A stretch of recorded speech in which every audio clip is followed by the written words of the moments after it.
Hello everyone. सुप्रभात, good morning. कैसे हो सभी? चलो, अपना लेक्चर चल रहा था मक्का की क्रॉप का, और लास्ट क्लास के अंदर अपने मक्का का सोयल की बात की थी ना, सोयल कैसा पीएच चाहिए इसको, और भी अपने वैरायटीज वगैरह की बात की। और आज अपने कर रहे हैं इसकी बीज दर से इसको स्टार्ट कर रहे हैं। आज अपना मक्का खत्म हो जाएगा।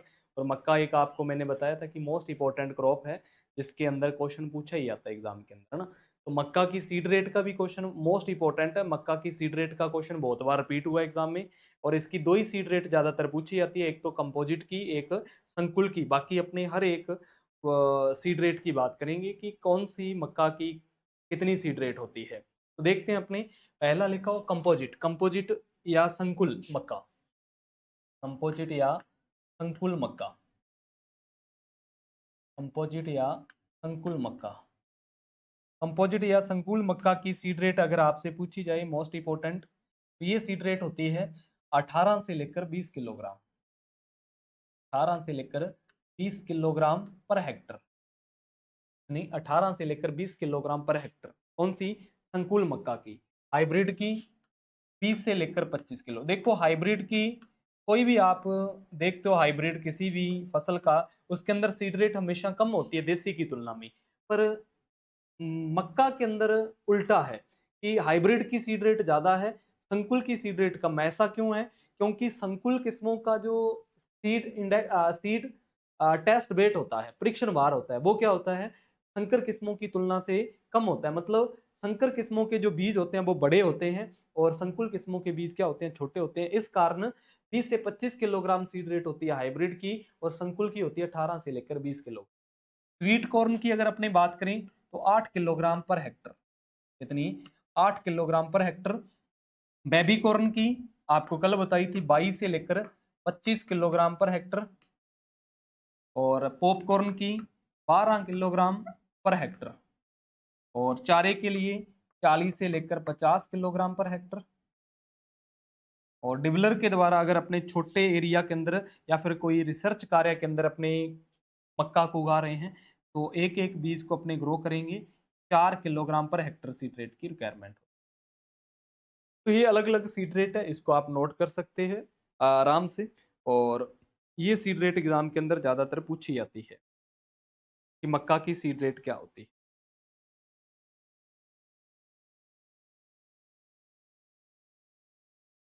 सीड रेट तो कंपोजिट मक्का की या संकुल मक्का की 18 से 20 होती है, इंपॉर्टेंट है। हाइब्रिड की मोस्ट इंपॉर्टेंट है, 20 से 25 kilogram. Sweet corn 8 kilogram, baby corn 22 से 25, पॉपकॉर्न की 12 किलोग्राम। चारे के लिए अगर अपने उगा रहे हैं फॉर फोडर पर्पज, तो 40 से 50 किलोग्राम। अगर अपने एक एक बीज को उगा रहे हैं छोटे एरिया के अंदर, डिबलर के द्वारा अगर पूछा जाए, तो डिबलर के द्वारा होती है 4 किलोग्राम पर हेक्टर। डिबलर के द्वारा कितनी? 4 किलोग्राम पर हेक्टर। ये आप याद रखो। उसके बाद में R/P, रो से रो की दूरी और प्लांट से प्लांट की दूरी, R/P। तो रो से रो और प्लांट से प्लांट की दूरी। अगर अपने खरीफ के अंदर मक्का उगा रहे हैं, अगर अपनी खरीफ सीजन में मक्का उगा रहे हैं, तो इसकी R/P रखते हैं 70x20 सेंटीमीटर। इतनी 70x20 सेंटीमीटर इसकी R/P रखते हैं। अगर अपने मक्का खरीफ सीजन में, अगर मक्का अपने रवि सीजन में उगा रहे हैं, तो 60x20 सेंटीमीटर रखते हैं। 60x20 सेंटीमीटर अगर अपने रवि सीजन के अंदर उगाया है, तो कितना? 60x20 सेंटीमीटर अगर रवि सीजन के अंदर है। चारे के लिए उगा रहे हैं अपने, फॉर फोडर पर्पज, चारा प्रोडक्शन के लिए, तो 30x10 सेंटीमीटर की प्लांटिंग डिस्टेंस रखते हैं। तो R/P खरीफ के लिए 70x20 है, रबी के लिए 60x20 है, चारे के लिए 30x10 है। बाकी अगर आपसे अलग अलग कॉर्न का पूछा जाए, जैसे कि स्वीट कॉर्न का पूछ लिया जाए, मिट्टी मक्का का, स्वीट कॉर्न का, तो स्वीट कॉर्न 75 से इंटू 25 होती है, 75x25। Sweet corn, sweet corn अगर आपसे पूछा जाए स्वीट कॉर्न की, ये आप याद रख सकते हो, 75x25 से 30 सेंटीमीटर। 75x25 से 30 सेंटीमीटर किसकी? पॉपकॉर्न की। बेबी कॉर्न की पूछी जाए, तो 60x15 से 20, बेबी कॉर्न या पॉपकॉर्न, दोनों की एक जैसी। पॉपकॉर्न मक्का की पूछी जाए, पॉपकॉर्न या बेबी कॉर्न,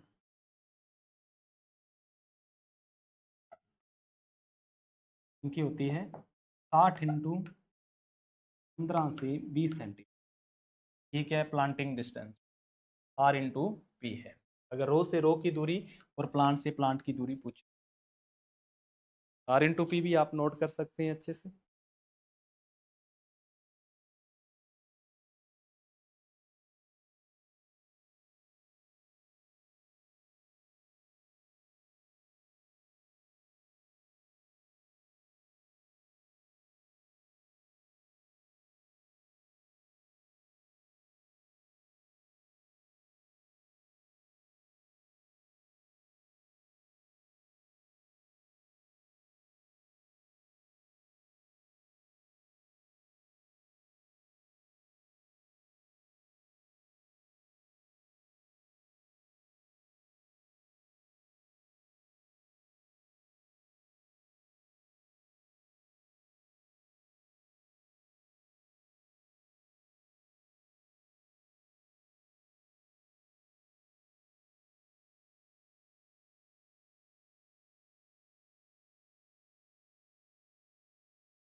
ये याद रखोगे। आगे देखते हैं अगला पार्ट। ये बीज दर है और इसके साथ ही प्लांटिंग डिस्टेंस कर लिया। बीज दर मोस्ट इंपॉर्टेंट होती है जो एग्जाम के अंदर पूछी है। उसके बाद में इल्ड वगैरह के ज़्यादातर आज तक क्वेश्चन नहीं पूछे गए हैं, फिर भी आपको याद रखनी है इल्ड वगैरह। नॉर्मल इसका उपज वगैरह याद रख लेते हैं, जैसे कि हाइब्रिड का और कंपोजिट किस्मों।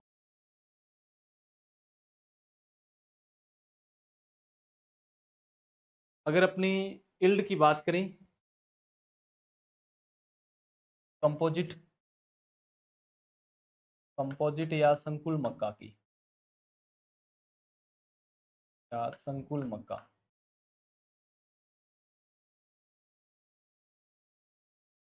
तो इसका सीड रेट अपने 20 अपनी उपज होती है 30 से लेकर 40 क्विंटल प्रति हेक्टर। अगर आपसे संकर हाइब्रिड का पूछा जाए, संकर की, तो संकर की होती है 40 से लेकर 60 क्विंटल प्रति हेक्टर। एक हेक्टर में कितना? 40 से लेकर 60, 40 से लेकर 60।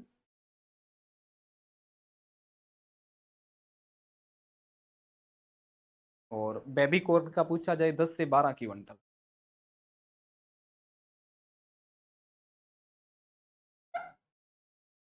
बेबी कॉर्न पूछा जाए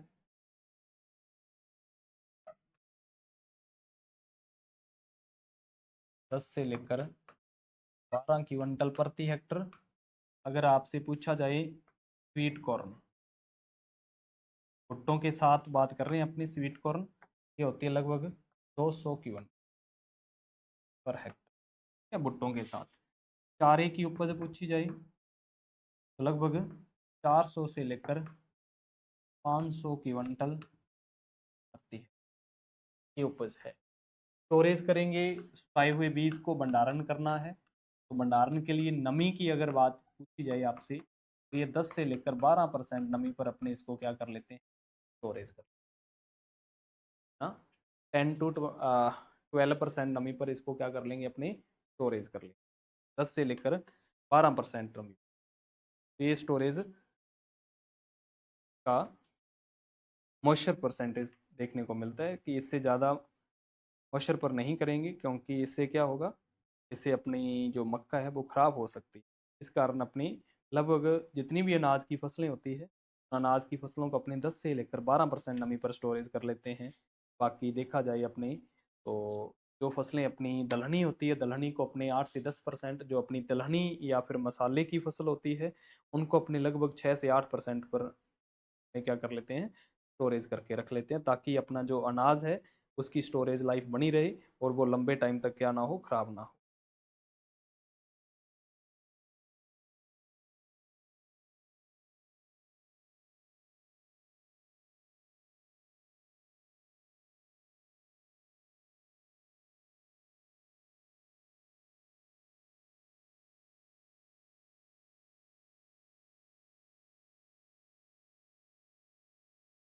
चलो आगे है डिजीज, रोग। मक्का के अंदर कौन कौन से रोग लगते हैं, उनका मैनेजमेंट कैसे करना चाहिए, या फिर उनके लिए कौन कौन सी किस्मों को उगाया जा सकता है। ठीक है, स्वीट कॉर्न के भुट्टे के साथ अपने उसको तोलते हैं ना, बहुत नमी वाला बीज होते हैं, वो बीज भी होते हैं, नमी भी होती है। नमी देखो कितनी होती है, 70% नमी होती है, तो उपज इतनी होगी ना, उपज क्या होगी, ज्यादा ही होगी। पाया नहीं गया बीज, नमी है उस बीज के अंदर, इस कारण उपज इतनी बनेगी बीज।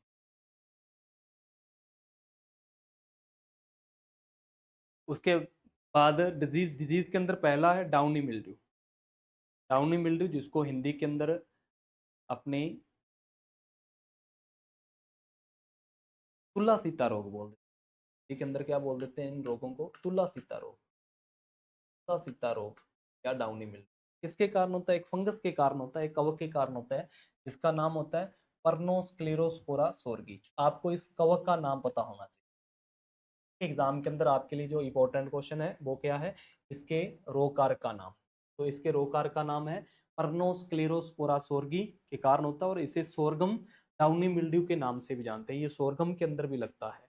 इसके अंदर आप लक्षण वगैरह देखोगे डाउनी मिल्ड्यू के, तो डाउनी मिल्ड्यू में सबसे पहले आपको सफेद रंग की ये धारियां दिखाई देती है, जैसा यहाँ पर देखने को मिल रहा है ना, बीच में से पत्ती के अंदर क्लोरोटिक लक्षण बोलते हैं इनको। वो क्या बोलते हैं, क्लोरोटिक लक्षण बोल देते हैं। ये क्लोरोटिक सिम्टम्स है, ये क्लोरोटिक लक्षण है, बीच में से पत्तियों का सफेद हो जाना। उसके बाद में जो फंगस है उसकी सफेद ग्रोथ पाउडर के रूप में, ठीक है ना, उसकी पाउडरी ग्रोथ दिखेगी, सफेद रंग की वृद्धि दिखेगी। कहाँ पर दिखेगी, तो पत्ती की निचली सतह पर दिखेगी। पहले पत्तियां सफेद हो जाएगी, निचली पत्ती की निचली सतह पर, लवर सरफेस पर आपको पाउडर दिखाई देगा सफेद रंग का, बाद में पूरे पौधे पर फैल जाएगा। इस प्रकार के लक्षण होते हैं डाउनी मिल्ड्यू रोग। तो ये कौन सा रोग है, ये डाउनी मिल्ड्यू रोग है। इसका रोगकारक आपको याद रखना है, परनोस्क्लेरोस्पोरा सोर्गी। क्या होता है, परनोस्क्लेरोस्पोरा सोर्गी। ठीक है, ये आप याद रखो। इसके लिए एक अपने संकर एक प्रतिरोधी किस्म लिख सकते हैं, जिसका नाम है COH6। मक्का की एक संकर किस्म है जिसका नाम है COH6। बाकी आपको मैं बता देता हूँ क्या क्या करते हैं अपने COH6। ये किस्म अपने प्रतिरोधी किस्म के रूप में ग्रो किया जा सकता है, प्रतिरोधी किस्म है ये। बाकी आप फसल चक्कर अपना सकते हो, बीज को बोने से पहले उसको क्या करो, किसी भी फंजीसाइड के द्वारा क्या कर लो, ट्रीटमेंट कर लो, क्योंकि ये कवक के द्वारा होने वाली बीमारी है। तो किसी भी फंजीसाइड के द्वारा बीज को ट्रीटमेंट करके बो देते हैं। या फिर अपने क्या करते हैं, मैंकोजेब वगैरह का छिड़काव कर लेते हैं। 2 ग्राम प्रति लीटर के हिसाब से खड़ी फसल पर मैंकोजेब का छिड़काव करेंगे तो भी ये डाउनी मिल्ड्यू बीमारी। या फिर आप क्या कर सकते हो, डाउनी मिल्ड्यू रोग के लिए रिडोमिल एक फंजीसाइड होता है, रिडोमिल, इसका भी आप क्या कर सकते हैं, छिड़काव कर सकते हैं रिडोमिल। ये भी एक फंजीसाइड। ये पहली बीमारी है डाउनी मिल्ड्यू। ठीक है, तो डाउनी मिल्ड्यू को आप याद रखोगे, इसके रोगकारक का नाम परनोस्क्लेरोस्पोरा सोर्गी है। क्या है, परनोस्क्लेरोस्पोरा सोर्गी। ये डाउनी मिल्ड्यू रोग है, और इसको अपने क्या बोलते हैं, सोरगम डाउनी मिल्ड्यू के नाम से जानते हैं, ज्वार का डाउनी मिल्ड्यू, या फिर इसको तुला सीता रोग बोलते हैं। कवक का नाम आपको पता होना चाहिए, मोस्ट इंपॉर्टेंट फंगस का नाम है जो एग्जाम में पूछा जाता है। उसके बाद में ट्रसिकम लीफ ब्लाइट। ट्रसिकम लीफ ब्लाइट की बात करें तो ट्रसिकम लीफ ब्लाइट किसके कारण होता है, एक्सहेरोहिलम ट्रसिकम या हेलीमेंथोस्पोरियम ट्रसिकम के कारण है। इसके कारण हो रहा है ये ट्रसिकम लीफ ब्लाइट। तो 2 फंगस है, जिसके अंदर एक का नाम है एक्स सेरोहिलम ट्रसिकम, दूसरा है हेलीमेंथोस्पोरियम मेडिस। ये है ट्रसिकम लीफ ब्लाइट। ब्लाइट का मतलब क्या होता है, जलना। तो इसके अंदर क्या होगा, पत्ती सूख जाएगी पूरी की पूरी, उसके बाद में जली हुई दिखाई देगी। ये रोग कौन सा है, पहले इसके अंदर बड़े बड़े धब्बे भी होते हैं, इस प्रकार की पत्ती को सुखाने का काम करते हैं ये। और इसके अंदर धब्बों का अगर साइज वगैरह की बात करें तो ये 3 से लेकर 15 सेंटीमीटर तक लंबे धब्बे बनते हैं। यहाँ पर आप धब्बे ये देख रहे हैं ना, ये 3 से लेकर 15 सेंटीमीटर तक के होंगे। उसके बाद में पूरी पत्ती को कवर कर लेंगे, और पत्ती क्या हो जाएगी, सूख जाएगी। और पत्ती सूख जाएगी तो प्रकाश संश्लेषण वगैरह रुक जाएगा, और पौधे का अपना प्रोडक्शन कम हो जाएगा। तो मोस्टली इंपॉर्टेंट चीज क्या है इसके अंदर, तो मोस्ट इंपॉर्टेंट तो इसके रोगकारक का नाम है जो आपको याद रखना है, एक्स सेरोहिलम ट्रसिकम या हेलीमेंथोस्पोरियम मेडिस। उसके बाद में है मेडिसलीप लाइट। इसके भी रोगकारक का ही नाम याद रखना आपको। मेडिसलीप लाइट की बात करें ये किसके कारण हो रहा है? बायोपोलारिस मेडिस के कारण होता है ये, बायोपोलारिस मेडिस के कारण, मेडिस लीफ लाइट, बायोपोलारिस मेडिस।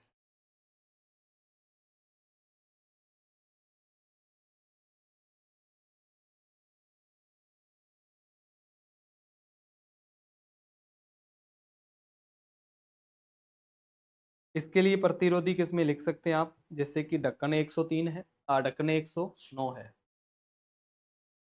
ढक्कन 109 प्रवात, ठीक है, POH6, ये किसमें है?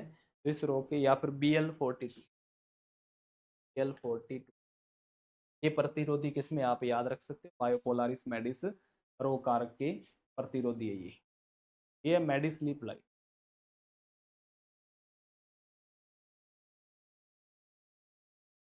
मेडिस लीफ लाइट। उसके बाद में चारकोल रोट, मोस्ट इंपॉर्टेंट है, ये भी फंगस के कारण होता है। इस फंगस का नाम है मैक्रोफिना फेजोलिन, या फिर राइजोक्टोनिया बटाटिकोला के कारण भी होता है। इसके अंदर तो यही है। बाकी एक फंगस और होता है जिसका नाम होता है राइजोक्टोनिया बटाटिकोला, बटाटिकोला, राइजोक्टोनिया बटाटिकोला, या फिर अपनी बात करें तो मैक्रोफिना फेजोलिना। मैक्रोफिना फेजोलिना या चारकोल रोट की बात करें अपनी, तो चारकोल रोट जो बीमारी है ये रूट से रिलेटेड बीमारी है, इसलिए इसको रूट रोट के नाम से भी जानते हैं। ये मेजरली लगती है किसके अंदर? मेजर रूप से तो लगती है ये सोयाबीन के अंदर। आप क्या देखते हो इस बीमारी के अंदर? जो चारकोल रोट है ये सबसे पहले अटैक करती है अपने पौधे की रूट पर। इस पर अटैक करेगी, रूट पर, जड़ पर। जड़ क्या हो जाएगी? ब्लैक हो जाएगी। जड़ पौधे की क्या पड़ जाएगी? काली पड़ जाएगी। काली हो जाएगी जड़, और जड़ धीरे धीरे सूखना स्टार्ट हो जाएगी, और जड़ से छाल उतरना स्टार्ट हो जाएगी। ऊपर की जड़ के ऊपर जो छाल होती है ये उतरना स्टार्ट हो जाएगी, पूरी की पूरी जड़ डैमेज हो जाएगी। जब अपनी फसल की जड़ ही नष्ट हो गई है, ऊपर का पौधा क्या हो जाएगा? ऊपर का पौधा सूख जाएगा। उसके बाद पौधे को बीच में से, तने को चीर के देखते हैं तो अपने को ब्लैक स्प्लिट देखने को मिलती है, ब्लैक कलर की बीच में से तना देखने को। इस प्रकार के लक्षण होते हैं चारकोल रोट। तो चारकोल रोट को आप याद रख सकते हो, किसके कारण होता है? ये याद रखना है, मैक्रोफिना फेजियोलिना के कारण देखने को मिलता है।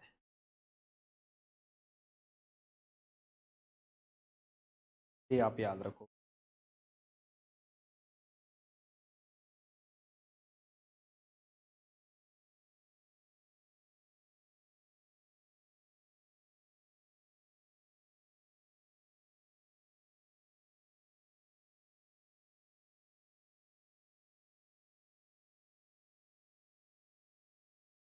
के बाद में white bird disease, most important है व्हाइट बर्ड। व्हाइट बर्ड किसके कारण होता है? तो व्हाइट बर्ड देखने को मिलता है अपने जिंक की कमी से, जेडन की कमी से, श्वेत कलिका रोग, ठीक है, इंपॉर्टेंट है। ऊपर की जो पत्तियां होती है उसके अंदर अपने को सफेद रंग देखने को मिलता है, ये व्हाइट बर्ड। इसके लिए अपने 20 से 25 किलोग्राम सोइंग के टाइम क्या डाल देते हैं? ZnSO4, जिंक सल्फेट डाल देते हैं, ZnSO, 20 से लेकर 25।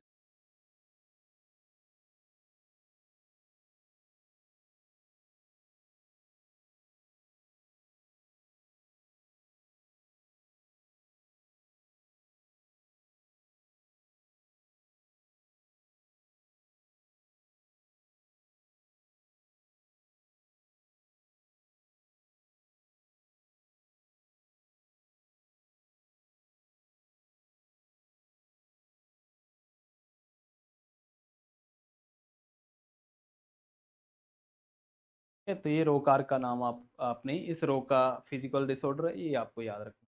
के बाद है इंसेक्ट। इंसेक्ट इसके अंदर लगता है मेज स्टैम्बर, चिल्लोपार्टिलस इसका साइंटिफिक, मेज स्टैम्बर, इसका नाम याद रखना आपको, तनाछेदक मेज स्टैम्बर।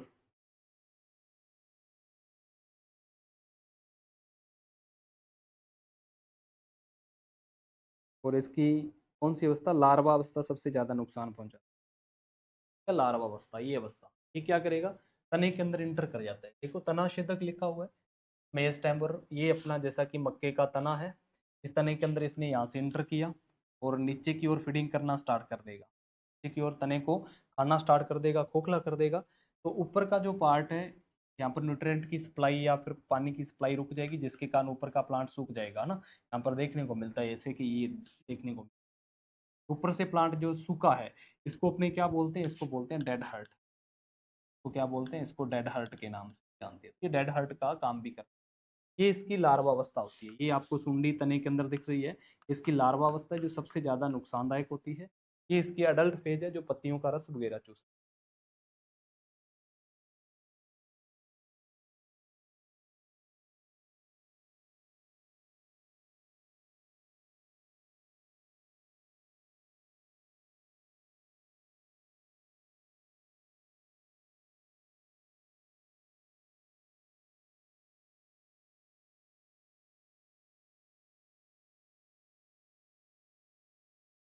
उसके बाद में शूट फ्लाई, के बाद में क्या है, शूट फ्लाई।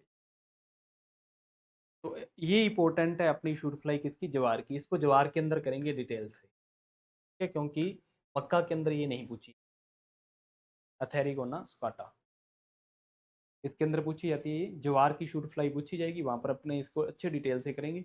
यहाँ पर पूछा जा सकता है तने का स्टैम्बर चिल्लोपार्टिलस, इसको अपने देख लिया है। और शूट फ्लाई अपनी ज्वार के अंदर करेंगे अच्छे ढंग से, बढ़िया तरीके से। आर्मी बॉम्ब, इसको अपनी गेहूं की क्रॉप में करके आए। आर्मी बॉम्ब को सैन्य कीट जो पूरी लीफ को क्या कर देता है, खा जाएगा, लीफलेस कर देता है, पूरे पौधे को पत्ती रहित कर देता है, जैसे कि फसल को पशु चर गए हैं। ये आर्मी बॉम्ब होता है ब्लैक कलर का, जो पत्तियों को खाने का काम करता है, पत्तियों को खाने का काम करता है। ये आर्मी बॉम्ब होता है सैन्य कीट, जो गेहूं के अंदर देखने को मिलता है। ये हैरी कैटरपिलर है, हैरी कैटरपिलर मतलब कातरा, एमसेक्टा मोरी कातरा, एमसेक्टा मोरी कातरा। कातरा क्या करता है, ये भी पत्तियों को खाएगा, जैसे यहाँ पर आपको दिख रहा है ना खाया हुआ। इस प्रकार से ये भी क्या करता है, कातरा पत्तियों को खाने का काम करता है। इसका क्वेश्चन पूछा जाता है, इसका कंट्रोल। तो अपने खेत के चारों ओर क्या कर देते हैं, ट्रेंच खो देते हैं, खाई खो देते हैं, ताकि ये एक खेत से दूसरे खेत में ना जा पाए। तो ट्रेंच खोद कर भी इसको कंट्रोल किया जा सकता है। ये कातरा है, कातरा एमसेक्टा मोरी, जिसको लाल बाल वाली सुंडी भी बोल देते हैं, या फिर हैरी कैटरपिलर बोल, यहाँ पे याद।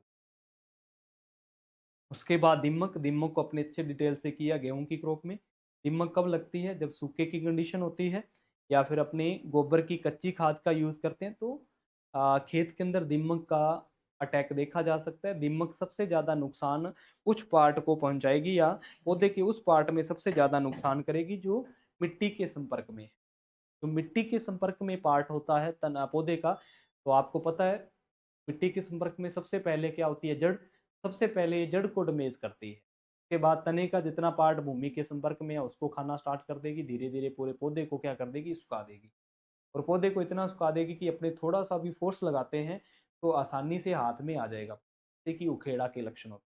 ये टर्माइट होती है, दीमक होती है। दीमक को कैसे कंट्रोल किया जा सकता है, तो आप खेत के अंदर हल्की सिंचाई कर दो तो दीमक कंट्रोल हो जाएगी। उस सिंचाई के साथ केरोसिन ऑयल डाल दो तो हो जाएगी। उस सिंचाई के साथ क्लोरोपाइरीफोस डाल दो, वो कंट्रोल हो जाएगी। या फिर सीड को किनोलफोस या क्लोरोपाइरीफोस से ट्रीटमेंट करके बोल तो भी दीमक क्या हो जाएगी, अपने कंट्रोल में आ जाएगी। तो ये दीमक है, इसको आप याद रखो। ये अपनी मक्का की क्रॉप है, जिसको अपने 2 से 3 लेक्चर में कंप्लीट किया है। मोस्ट इंपॉर्टेंट क्रॉप थी और इंपॉर्टेंट चीजें अपने देखी है। बाकी की 2-3 चीजें आप नोट कर सकते हैं।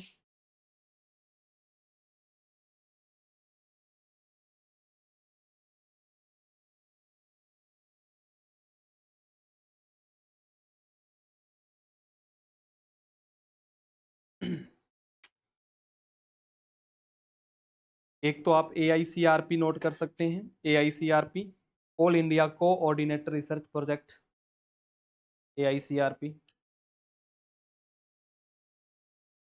AICRP, AICRP। ये कब चला, 1957 में। प्रथम प्रथम चला था ये मक्का पर। प्रथम बार कौन सी क्रॉप पर चला था, मक्का पर। पहली बार जो AICRP चला था 1957 में ही चला था, और पहली क्रॉप कौन सी थी जिस पर AICRP चलाया गया था, वो मक्का की क्रॉप थी। वो कौन सी क्रॉप थी? मक्का। उसके बाद में भारतीय मक्का अनुसंधान संस्थान, भारतीय मक्का अनुसंधान संस्थान, इंडियन मेज रिसर्च इंस्टीट्यूट। तो भारतीय मक्का अनुसंधान संस्थान, अनुसंधान संस्थान। देखो पहले तो जब ये इस्टेब्लिशमेंट हुआ था तो दिल्ली के अंदर था दिल्ली के अंदर। अब इसको शिफ्ट कर दिया गया है, अब इसको दूसरी जगह शिफ्ट कर दिया गया। वो कहाँ पर किया है? लुधियाना के अंदर, लुधियाना पंजाब में, लुधियाना पंजाब। ठीक है, कब? 2016 के अंदर, 2016 के अंदर इसका जो हेडक्वार्टर है वो कहाँ पर हो गया है? लुधियाना पंजाब के अंदर। कहाँ पर? लुधियाना पंजाब। ये आप याद रख सकते हो, लुधियाना पंजाब, 2016 के अंदर इंडियन इंस्टीट्यूट ऑफ मेज रिसर्च। ये 2-3 बातें थी जो आपको याद रखनी। पहला AICRP पूछा जाए, पहला AICRP किस क्रॉप पर चलाया गया था? All India coordinator research project. पहला AICRP मक्का पर ही चलाया गया था। और पहला AICRP कब स्टार्ट हुआ था? तो पहला AICRP 1957 के अंदर स्टार्ट हुआ था। कब स्टार्ट हुआ था? 1957 में। पहला AICRP 1957 में चला, 1957 के। ये अपनी मक्का की क्रॉप थी। मक्का के बाद में मोस्ट इंपॉर्टेंट क्रॉप सोरगम है।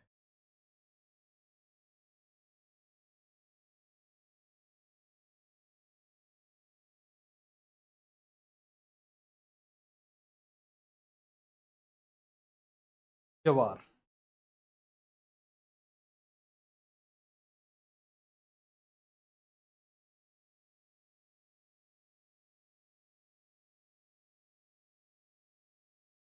देखो जवार मोस्ट इंपॉर्टेंट, इसका अन्य नाम मोस्ट इंपॉर्टेंट है जो एग्जाम के अंदर पूछे जाते हैं जवार की। जवार को कैमल क्रॉप बोल देते हैं क्योंकि ये लंबे टाइम तक बिना पानी के रह सकते क्रॉप। ठीक है, पानी देने पर ये वापिस फिर से हरी भरी हो जाती है जब इसके अंदर परमानेंट बिल्डिंग होने वाली। कैमल क्रॉप एक्स होस्टिव क्रॉप बोल देते हैं। क्या बोल देते हैं? एक्स होस्टिव, एक्स होस्टिव क्रॉप के नाम से भी जानते हैं, एक्स होस्टिव, एक्सहोस्टिव। एक्सहोस्टिव का मतलब क्या होता है?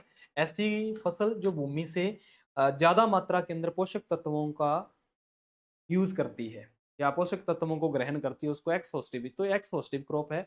ग्रेट मिलेट बोल देते हैं इसको, काफिर कॉर्न बोल देते हैं, और किंग ऑफ कोर्स सीरियल, मोटे अनाज का राजा बोल देते हैं। आपसे पूछा जाए मोटे अनाज का राजा कैमल क्रॉप या एक्सहोस्टिव क्रॉप या ग्रेट मिलेट या काफिर कॉर्न किसको बोलते हैं? तो ज्वार की फसल को बोलते हैं। को बोलेंगे ज्वार को। तो ज्वार को काफिर कॉर्न, कैमल क्रॉप, ग्रेट अपने एक्सहोस्टिव क्रॉप, या फिर इसको बोल देते हैं अपने किंग ऑफ कोर्स सीरियल, मतलब मोटे अनाज का राजा। तो मोटे अनाज का राजा कौन सी फसल को बोलते हैं? मोटे अनाज का राजा बोलते हैं अपने सोरगम को। तो सोरगम मोस्ट इंपोर्टेंट फसल है जो एग्जाम के अंदर पूछी जाती है।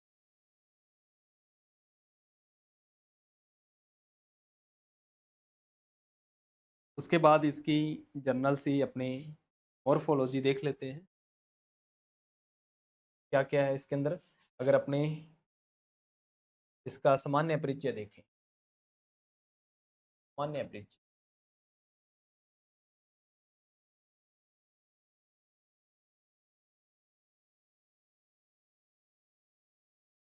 तो इसका बोटेनिकल नेम वगैरह आपको पता है, पीछे बताए हुए, फिर भी अपने थोड़ा सा रिवाइज कर लेते हैं। बोटेनिकल नेम जैसे कि सोरगम बाइकोलर होता है, सोरगम बाइकोलर, इसका वानस्पतिक नाम होता है सोरगम बाइकोलर। उसके बाद में इसका कुल कौन सा होता है? आपको सभी को पता है, इसका कुल पोएसी होता है। पोएसी मतलब ग्रैमनी कुल का प्लांट है ये। उसके बाद में इसमें गुणसूत्र कितने होते हैं ये भी आपको बताए हुए हैं। इसमें 2n बराबर 20 गुणसूत्र होते हैं बीसी मक्का के अंदर। ठीक है, उसके बाद में इसमें पुष्पक्रम कैसा होता है? पुष्पक्रम इनफ्लोरोसेंस, इसमें इनफ्लोरोसेंस होता है पेनिकल टाइप का, होता है पेनिकल टाइप का होता है। उसके बाद में इसमें फल कैसा होता है? फल प्रकार कैसा होता है? तो इसमें फल प्रकार होता है कैरियोप्सिस, होता है कैरियोप्सिस होता है। उसके बाद में इसमें कैसा पोलिनेशन देखने को मिलता है, परागण अगर आपसे पूछा जाए इसमें कैसा परागण होता है भी, इसमें होता है बहुधा पर परागण। क्या होता है? बहुधा पर परागण होता है, बहुधा पर परागण देखने को मिलता है इसके अंदर, बहुधा पर परागण। ठीक है। उसके बाद में इस फसल के बीज का फ्रिक्शन बार, फ्रिक्शन बार मतलब 1000 सीड का बार कितना होता है, अभी पीछे लिखाया हुआ आपको 25 से लेकर 30 ग्राम होता है ना, 25 से। उसके बाद C4 प्लांट है, ये कैसा प्लांट है? C4 प्लांट है, क्रीप का प्लांट है, और कैसा प्लांट है? ये शोडे प्लांट है। कैसा प्लांट है? शोडे, मतलब इनको 12 घंटे से कम प्रकाश की रिक्वायरमेंट। ये सामान्य बातें आप इसके अंदर याद रख सकते हो। बोटेनिकल नेम स्वर्गम बाइकोलर है, कुल पॉइसी गुणसूत्र 20 होते हैं। उसके बाद में इसकी उत्पत्ति, अगर इसका ओरिजिन प्लेस पूछा जाए, बाकी लिखवाया हुआ आपको, अफ्रीका इसका उत्पत्ति स्थान है। अफ्रीका इसका क्या है? Origin place. ये जितनी भी बातें मैंने यहाँ पर लिखी हुई है ना, ये पीछे मैंने आपको क्लासिफिकेशन के अंदर बताई हुई है। जितनी भी चीज मैंने सामान्य परिचय के अंदर लिखी हुई है, ये पूरी की पूरी आपको क्लासिफिकेशन के अंदर बताई हुई है हर एक रोग का। इसलिए मैंने आपको बोला था कि आप क्लासिफिकेशन को सही ढंग से कर लोगे तो फसल के अंदर आपको किसी प्रकार की प्रॉब्लम नहीं आएगी। क्यों? क्योंकि पूरी की पूरी फसल डिपेंड होती है क्लासिफिकेशन, अगर अपना सही ढंग से क्लासिफिकेशन किया हुआ है उसके बाद में फसल में सिर्फ वराइटीज याद करनी पड़ती है, सीड रेट वगैरह याद करनी पड़ती है, बाकी चीजें अपने ऑलरेडी क्लासिफिकेशन में कर चुके हैं। तो ये आप सामान्य परिचय के अंदर याद रख सकते हैं। उसके बाद में इसके अंदर खाद्य मूल्य, खाद्य मूल्य क्या है इसका? तो खाद्य मूल्य के अंदर आप याद रख सकते हो कार्बोहाइड्रेट। तो कार्बोहाइड्रेट होता है इसमें 72 से लेकर 73%। उसके बाद में प्रोटीन, प्रोटीन होता है इसमें 10 से लेकर 11%, 10.4 होता है, 10 से 11 याद रखो। फैट होती है इसमें 1.9%, इतनी फैट होती है 1.9% तक इसमें क्या देखने को मिलती है? फैट देखने को। बाकी लाइसिन वगैरह या फिर ल्यूसिन वगैरह, लाइसिन कम होता है और ल्यूसिन की मात्रा ज़्यादा होती है। लाइसिन की कमी होती है, लाइसिन की आपको पता है अनाजों में लाइसिन की कमी होती है, और ल्यूसिन की मात्रा क्या होती है? ज़्यादा होती है। लाइसिन की कमी और ल्यूसिन की अधिकता होती है बार के बीच। तो इसकी खाद्य मूल्य है, इसका क्या है? फूड वैल्यू है, इसकी फूड वैल्यू आप याद रखो। उसके बाद में है मोस्ट इंपोर्टेंट SCN, इसको आपने सही ढंग से अच्छे तरीके से समझ लेना है, यहाँ से क्वेश्चन पूछा जाए। SCN क्या है? हाइड्रोसाइनिक एसिड, या इसको यूरिन बोल देते हैं, प्रूसिक अम्ल भी बोल देते हैं, मैं इसके नाम लिख देता हूँ। SCN विषाक्तता, इसको क्या बोलते हैं? प्रूसिक एसिड, प्रूसिक अम्ल बोल देते हैं इसको, प्रूसिक अम्ल।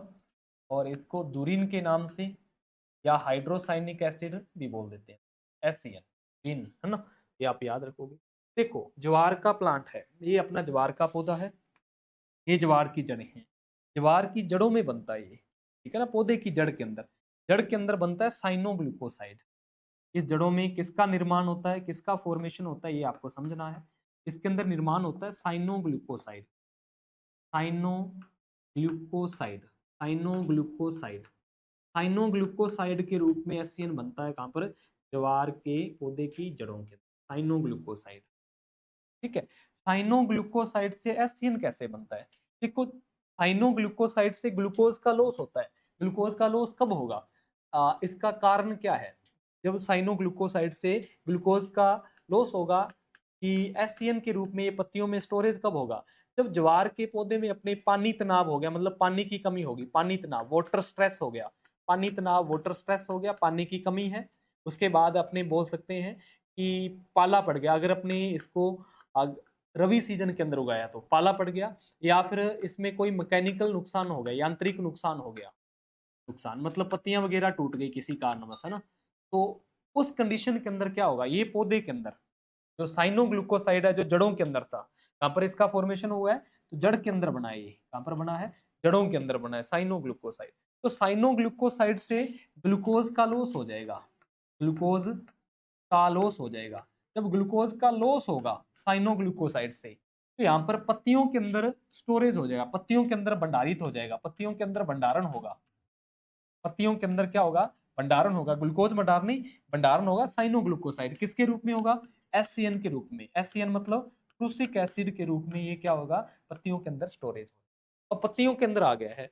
अगर अपनी ज्वार के पौधे को, आपको पता है ज्वार को अपने एज ए फोडर भी यूज कर लेते हैं। एज ए फोडर मतलब पशुओं के चारे के रूप में, लाइव स्टॉक के लिए भी अपने इसको यूज करते हैं फोडर के रूप में।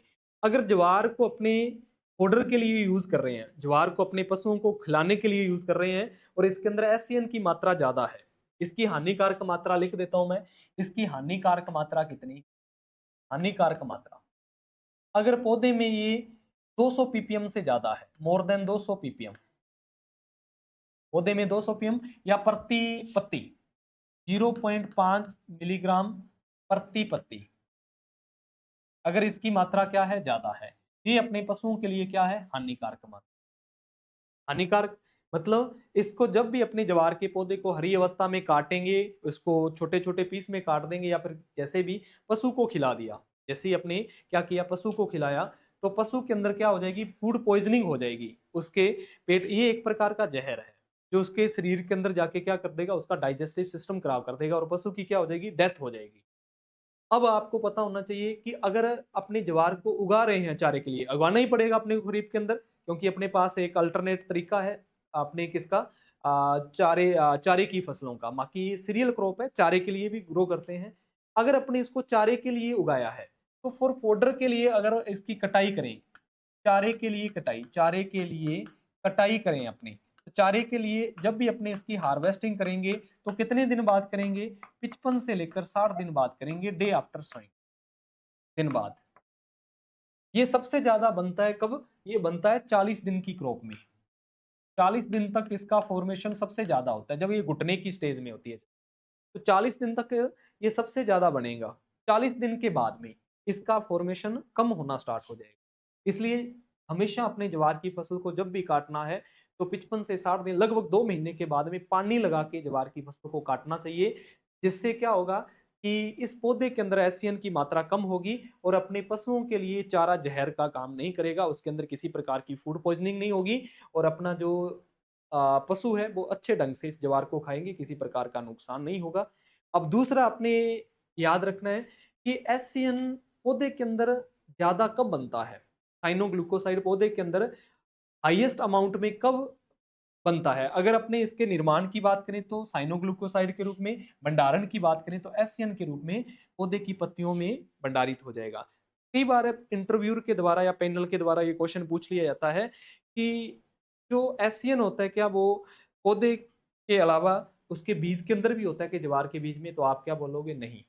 एससीएन की मात्रा हमेशा हरी अवस्था में ही देखने को मिलेगी, जो प्लांट के अंदर होगा, सीड के अंदर कभी भी एससीएन की मात्रा नहीं होती है ना, ये आप याद रखो। उसके बाद में अपनी बात करें एससीएन से रिलेटेड कि पौधे के अंदर, जड़ के अंदर इसका निर्माण सबसे ज्यादा किस कंडीशन में होता है। देखो, एक तो अगर अपने खेत के अंदर फास्फोरस की कमी है, अपनी मिट्टी के अंदर फास्फोरस की कमी है, नाइट्रोजन की अधिकता है, नाइट्रोजन की अधिकता है, फास्फोरस की कमी है, नाइट्रोजन की अधिकता है। दूसरा, अपने स्ट्राइगा, स्ट्राइगा को कंट्रोल करने के लिए 2,4-D का ज्यादा छिड़काव कर दिया। तो इन तीन कारणों से, इन तीन कारणों से क्या होगा कि इसका निर्माण, साइनोग्लूकोसाइड का निर्माण पौधे के अंदर ज्यादा बनेगा। मतलब एससीएन ज्यादा बनने के कारण क्या होते हैं कि पौधे के अंदर एससीएन ज्यादा कब बनेगा, तो पौधे के अंदर एससीएन ज्यादा बनने का कारण होता है मिट्टी के अंदर फास्फोरस की कमी, नाइट्रोजन की दिखता, या फिर स्ट्राइगा को कंट्रोल करने के लिए 2,4-D का छिड़काव। ओके है, आवाज वगैरह तो बढ़िया है, हर एक चीज। आवाज तो बहुत स्पीड से अपने बहुत तेज बोल रहा हूं मैं तो। ओके है, किसी को प्रॉब्लम है वॉइस वगैरह में, ओके आ रही है सभी के पास।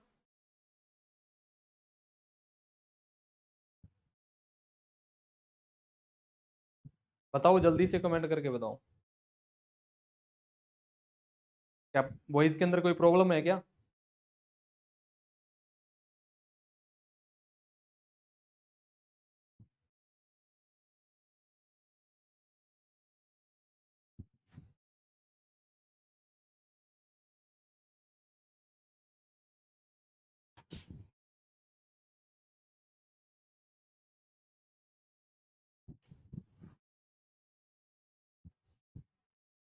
कोई प्रॉब्लम नहीं है ना।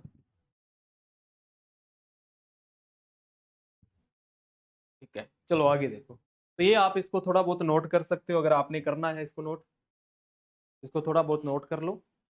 तो ये है प्रूसिक एसिड या फिर एसियन विषाक्तता, फूड पॉइजनिंग का काम करती है।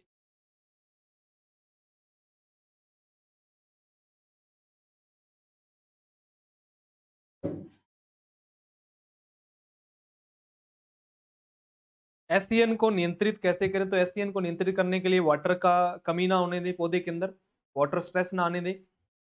और क्या कर सकते हैं, तो फास्फोरस की जो मात्रा है उसको मेंटेन करके रखें, नाइट्रोजन ना डालें ज्यादा, ठीक है। दोनों का जो संतुलित बैलेंस है वो अपने को बना के रखना पड़ेगा। दूसरा, स्ट्राइगा को कंट्रोल करने के लिए 2,4-D का छिड़काव नहीं करना, ठीक है, तो भी अपना क्या है, ये नहीं बनेगा।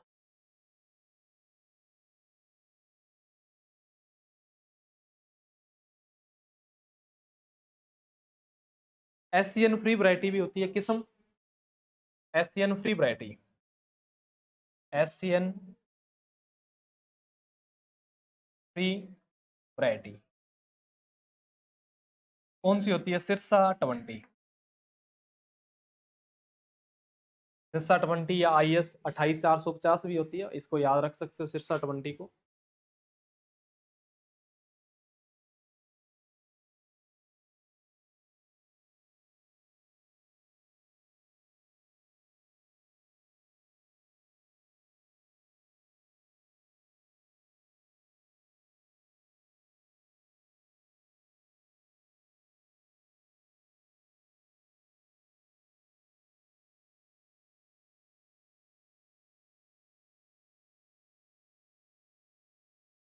ये पीडीएफ अपलोड नहीं होती है अभी, है ना, तो आपको बुक की पीडीएफ अपलोड की हुई है, वो आप जो नंबर है उस पर कॉल करके पूछ लेना कि आपके कौन से ऐप के कौन से फोल्डर में देखने को मिलेगी, अब ना बाकी चीजें अपलोड हुई है, ठीक है। इसको आप नोट कर लिया है, तो आगे का पार्ट करते हैं अपने।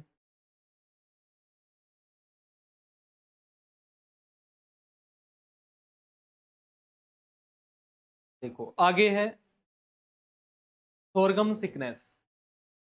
क्या होता है सोरगम सिकनेस, किसको बोलते हैं सोरगम सिकनेस? आपने देखा होगा कि अपने ज्वार की फसल को कटाई कर लेते हैं, ज्वार की फसल की अपने हार्वेस्टिंग कर ली, हार्वेस्टिंग करने के बाद में जो ये फसल अवशेष है, जो ज्वार के फसल अवशेष हैं, ठीक है, जैसे कि उसकी पत्तियां होगी या उसकी जड़ें होगी, इस फसल अवशेष का जो सीएन रेशो है, सीएन अनुपात है, सीएन रेशो, ये क्या होता है, ज्यादा होता है।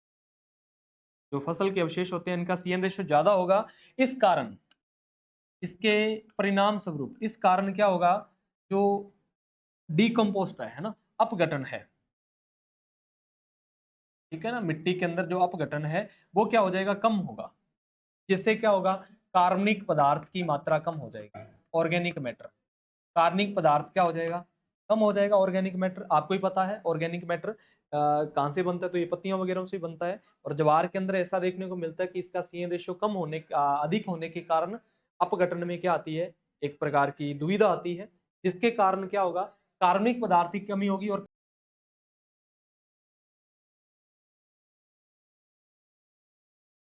इस खेत में नाइट्रोजन की क्या होगी, कमी हो जाएगी, जिसके अंदर अपने ज्वार उगाया है उसमें नाइट्रोजन की कमी होगी।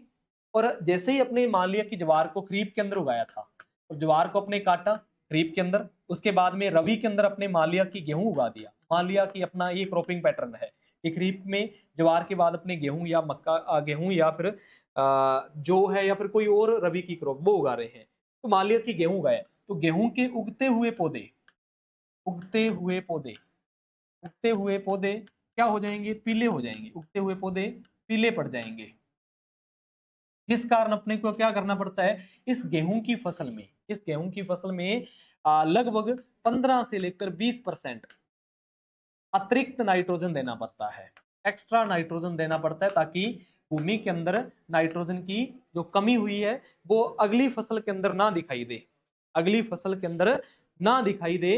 इसको अपने क्या बोलते हैं, इसको बोलते हैं सोरगम सिक, इसको क्या बोलते हैं, इसको बोलते हैं अपने सोरगम सिकनेस। तो सोरगम सिकनेस क्या होता है, जब ज्वार के पौधे का सीएन रेशो अधिक होने के कारण क्या होता है, अपघटन नहीं हो पाता है, जिससे अगली फसल के जो पौधे हैं वो उगते ही पीले पड़ जाएंगे। इन पीले पड़ते हुए पौधों को रोकने के लिए अपने क्या करते हैं, अगली फसल के अंदर लगभग 15 से 20% नाइट्रोजन की एक्स्ट्रा मात्रा को अप्लाई कर देते हैं। इसी को अपने क्या बोलते हैं, सोरगम सिकनेस के नाम से जानते हैं। तो ये सोरगम सिकनेस, दो कॉन्सेप्ट है इसका, दो चीजें इसके अंदर मोस्ट इंपॉर्टेंट बताइए आपको। एक तो इसके अंदर अपने किया था एशियन विषाक्तता या फिर जो भी अपने दुरीन या प्रूसिक एसिड के कारण होती है, जो अपने पशुओं के लिए हानिकारक हो सकता है अपना ज्वार। दूसरा अपने किया है कौन सा, सोरगम सिकनेस। कि सोरगम सिकनेस क्या हो, ये सोरगम सिकनेस। उसके बाद में संस्थान, देखो इसके रिलेटेड संस्थान कौन कौन से हैं ज्वार से रिलेटेड।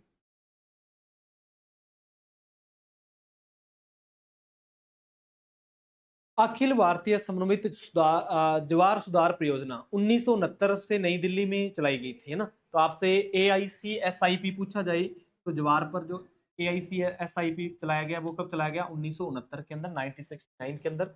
उसके बाद में, ठीक है,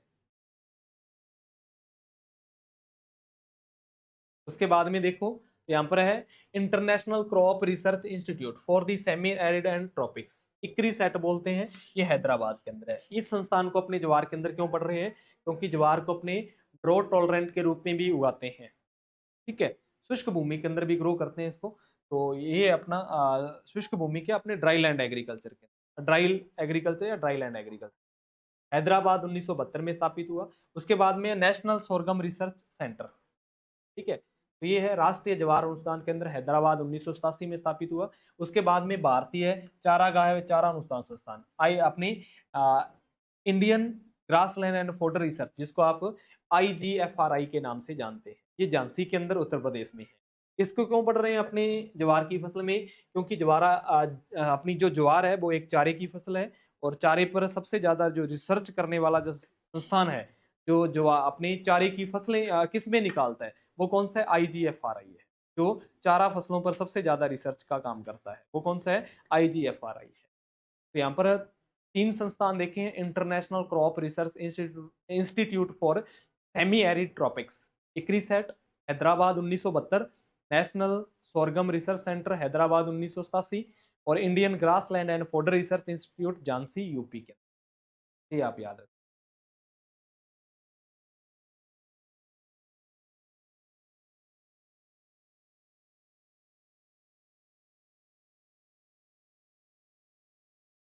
उसके बाद में क्लाइमेट, सोरगम के लिए कैसी क्लाइमेट चाहिए, तो इसके लिए अपने को गर्म जलवायु की आवश्यकता होती है, क्योंकि ये खरीफ की फसल है। गर्म जलवायु,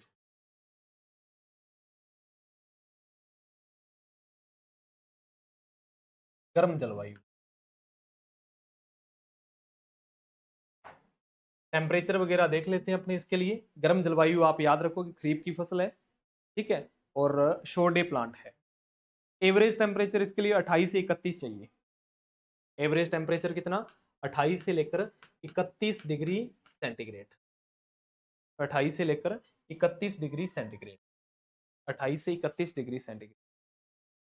सीडलिंग के लिए ऑप्टिमम सॉइल टेम्परेचर,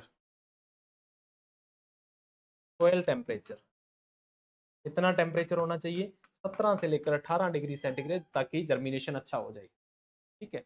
17 से लेकर 18। ग्रोथ बढ़वार के लिए 26 से लेकर 30 डिग्री सेंटीग्रेड, इतना 26 से लेकर 30 डिग्री सेंटीग्रेड। ये किसके लिए, ग्रोथ के लिए। ब्लूमिंग टाइम, ब्लूमिंग मतलब जब इसके अंदर फूल आ जाएंगे, तो फूल आने के टाइम 13 डिग्री सेंटीग्रेड से कम नहीं होना चाहिए, 13 डिग्री सेंटीग्रेड से कम नहीं होना चाहिए। अगर इससे कम होगा तो इसका मतलब है अपनी जो ज्वार है उसके अंदर फूल नहीं आएंगे, जो ज्वार है उसके अंदर फूल नहीं आएंगे, ठीक है, अगर 13 डिग्री सेंटीग्रेड से कम। ये आप याद रखोगे। तो नॉर्मल सी चीजें याद रखोगे, कौन कौन सी क्लाइमेट गर्म जलवायु की फसल है, कैसी क्लाइमेट की है, हॉट क्लाइमेट की क्रॉप है, शोडे प्लांट है। ये यहाँ पर याद रख सकते हो, शोडे प्लांट मतलब इसको 12 घंटे से कम सनलाइट की रिक्वायरमेंट होती है, ठीक है, 12 घंटे से कम। गर्म जलवायु की फसल है। उसके बाद में सूखा सहनशील है, क्या याद रखोगे, सूखा सहनशील है, और इसके साथ ये जल भराव के प्रति भी सहनशील है, वाटर लॉगिंग, जल भराव के प्रति भी क्या होती है, जल भराव के प्रति सहनशील, वाटर लॉगिंग कंडीशन हो जाए तो भी खड़ी रहेगी, खराब नहीं होगी। बाकी बाजरा और मक्का खराब हो सकता है, ज्वार खराब नहीं होती अगर पानी भर जाए खेत में, पानी भरने पर भी ये खड़ी रहेगी। ठीक है, ये क्लाइमेट है। इसके लिए आपने टेम्परेचर की है, जैसे कि औसत तापमान 28 से 31 चाहिए। सीडलिंग के लिए मतलब जो सोइल का टेम्परेचर कितना हो ताकि जो नर्सरी स्टेज है वो अच्छे प्रकार से ग्रोथ करे, तो वो है 17 से 18। और ग्रोथ के लिए, बढ़वार के लिए, जब पौधा बड़ा होना स्टार्ट होता है, जब उसके अंदर वानस्पतिक वृद्धि होती है, तब एवरेज 26 से 30 डिग्री सेंटीग्रेड टेम्परेचर है तो चलेगा, है ना। और 13 डिग्री से कम टेम्परेचर नहीं होना चाहिए, नहीं तो इसके अंदर फूल नहीं आएंगे, फ्लावरिंग नहीं होगी। उसके बाद में वैरायटियां हैं, उसके बाद में क्या है, किस्में। ठीक है, तो किस्मों का जो पार्ट है वो अपने कल स्टार्ट करेंगे। बाकी ये 2-3 किस्में आपको मैं बता देता हूँ मोस्ट इंपॉर्टेंट। पहले किस्म आपने इंपॉर्टेंट करके याद कर लेनी है, ये मोस्ट इंपॉर्टेंट है। आपको पीछे मैंने करवाया है CSH first, it is the first hybrid variety. आपसे पूछा जाए कि ज्वार की पहली संकर किस्म कौन सी है, तो आप क्या लिखोगे सर, ज्वार की पहली संकर किस्म CSH फर्स्ट है, जिसको 1964 के अंदर विकसित किया गया है। कौन से ईयर में, 1964। ये तो नहीं पूछता है 1964 वगैरह, तो ये पूछा जा सकता है कि ज्वार की पहली संकर किस्म कौन सी है, तो ज्वार की पहली संकर किस्म CSH1 है। कौन सी, CSH फर्स्ट। बाकी CSH लगा हुआ कोई भी आगे आ जाए, CSH फर्स्ट, सेकंड, थर्ड, इस प्रकार से CSS 1 2 3 4 5 6 7 8 10 तक, 10 तक है ये पूरी की पूरी, ये पूरी की पूरी क्या है, संकर है। जैसे यहाँ पर लिखी हुई है ना CSH9, this type is the resistant variety of head mould and might. ये एक फंगस हेड मोल्ड या फिर माइट्स के प्रति क्या होती है, प्रतिरोधी होती है। तो पहली स्लाइड की आपने की आज, अगली स्लाइड को अपने नेक्स्ट पार्ट के अंदर करेंगे। ठीक है, तो किसी का क्वेश्चन है, किसी का कोई डाउट है तो आप लिख सकते हैं। बाकी मिलते हैं अपने अगली क्लास के अंदर। धन्यवाद सभी का, पढ़ते रहिए आप, खुश रहिए, जय हिंद सभी।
PSC का पेपर 2 महीने महीने बाद है ना, तो टाइम मैनेज करें बस।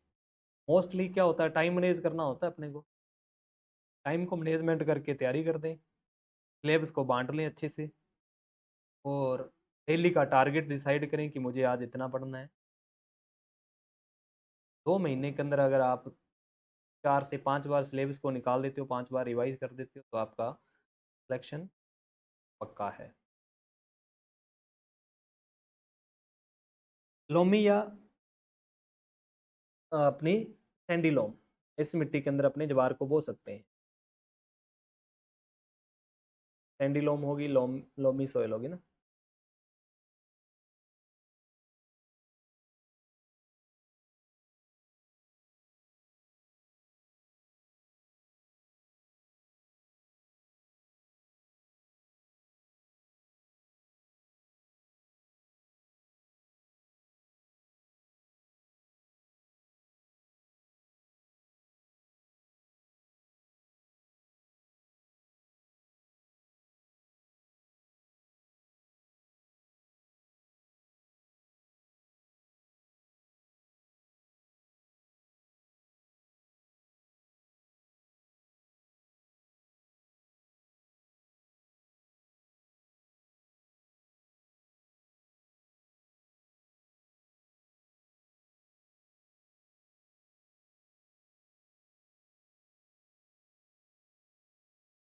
चलो ठीक है भी।